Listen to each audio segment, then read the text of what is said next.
নিশ্চয় এই কোরআন আমি অবতরণ করেছি শাবান মাসের মধ্যরাতে। সুবহানাল্লাহ বলে।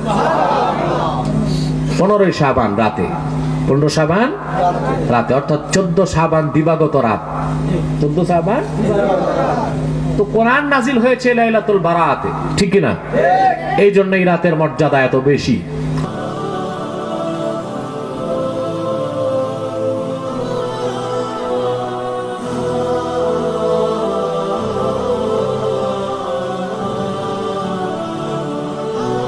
আমরা সবাই জানি এবং কোরআনেও এসেছে যে কোরআনে কারীম মাহে রমজানে নাজিল হয়েছে, কিন্তু আমাদের অনেকের মনেই প্রশ্ন যে এই কোরআনটা বাকি অন্য মাসে নাজিল হতে পারলো না, রমজানে কেন নাজিল হলো? এর অন্তর্নিহিত কোনো কারণ আছে কিনা?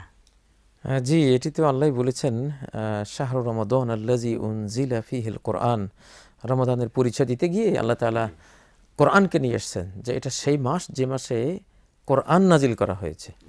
যদি পরিচয় দিতেন যে শাহরু রমাদান আল্লাযী ফরada ফীহি সিয়াম, রমাদান মাস সেই মাস যে মাসে সিয়াম ফরজ করা হয়েছে, বা যেই মাসে সাহরি সিস্টেম দেওয়া হয়েছে, ইফতারের ব্যবস্থা করা হয়েছে, এগুলো কোনো পরিচয় দেওয়া হয়নি। পরিচয় আসলে সেটাই হয় যেটা মুখ্য, সবচেয়ে বড় গুরুত্বপূর্ণ যে বিষয়টা সেটা দিয়ে উপমা দেওয়া হয়। উপমা দেওয়া হয় যে উদ্দেশ্যে জিনিসটা তৈরি করা হয়েছে। তো মূলত আসলে পরিচয়ের মধ্যে সেটাই ফুটে ওঠে।